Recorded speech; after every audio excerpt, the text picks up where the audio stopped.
The fact that Landcare itself has endured and indeed grown to now include bush care, coast watch, river care, frog watch, wildlife rehabilitation groups, plus sundry other community groups passionate about environmental issues, be they country or urban, is a very strong testimony, my friends, to the willingness of people to take better care of our land. And I thank you most sincerely for your support and the enactment of my commitment 25 years ago. When the earth is spoiled, humanity and all living things are diminished. We have taken too much from the earth and given back too little. It's time to say that enough is enough. We are declaring next year the year of Landcare. Today's announcements, of course, will not solve everything, but I believe that with the right mix of political commitment and community support, that we can ensure that our country is simply the best in the world. This is our country, this is our future, and I give my commitment to you kids that my generation will hand on to you a better country and a brighter future. Did you think when you made that announcement 25 years ago, Landcare would last this long?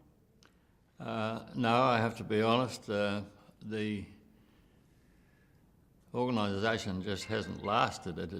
It's expanded enormously. There are now 6,000 Landcare community groups right across Australia, 250,000 members, and they're working on 516 different projects. What's been the key to its success? I think the key to success has been a realisation that what I said 25 years ago was the truth, that when our earth is spoiled, we're all diminished, that we have taken, the earth has given us so much and we've given so little back, and the time has come to reverse that. I think there's been generally a growing consciousness about environmental matters over this last quarter of a century, and I think people realise that people have been responsible for degradation, and we now have a responsibility to our children and our children's children to hand on to them a better earth than we came into. Are you worried that Landcare will be diminished by the recent budget cuts? I'm very much concerned that there should be any diminution in the funding from the federal government to this very worthy project. It is the case that any government these days does face fiscal constraints, but you've got to prioritise. For instance, you talk about bringing in a paid parental leave scheme, which even the Prime Minister's, so many people don't support. To be pushing something like that at the expense of something like Landcare is an absolute distortion of priorities. Do you think a Green Army getting people who don't have jobs will work, given they'd be working alongside people who are volunteers, are there for completely different reasons? Well, we've just got to see how these things work out, but the basic point that I think should underlie all our thinking is that the good people of Australia have demonstrated over 25 years the widespread commitment there is in the community to deal with these fundamental issues of protecting our environment, and we mustn't do anything which is going to interfere with that commitment. You brought warring parties together, farmers and conservationists. Is that your enduring legacy?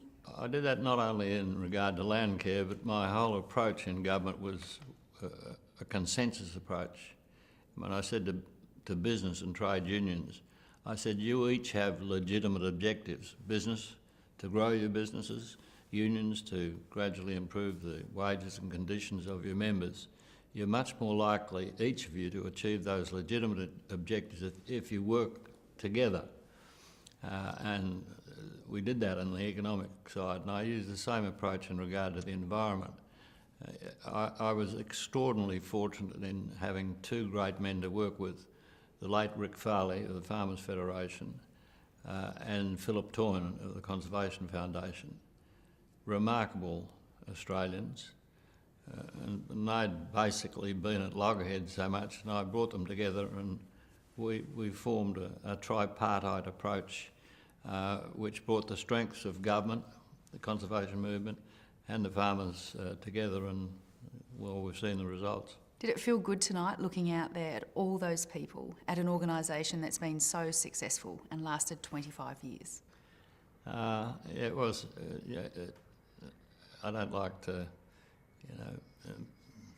appear boastful or so on, but I did feel proud that something that we started 25 years ago has proved such a success. But as I said in my speech tonight, I acknowledge that, the concept of Landcare had started here in Victoria under the leadership of Premier Joan Kerner, and I paid appropriate tribute to her. We were able to build on that and grow it nationwide. Bob Hawke, thank you for your time.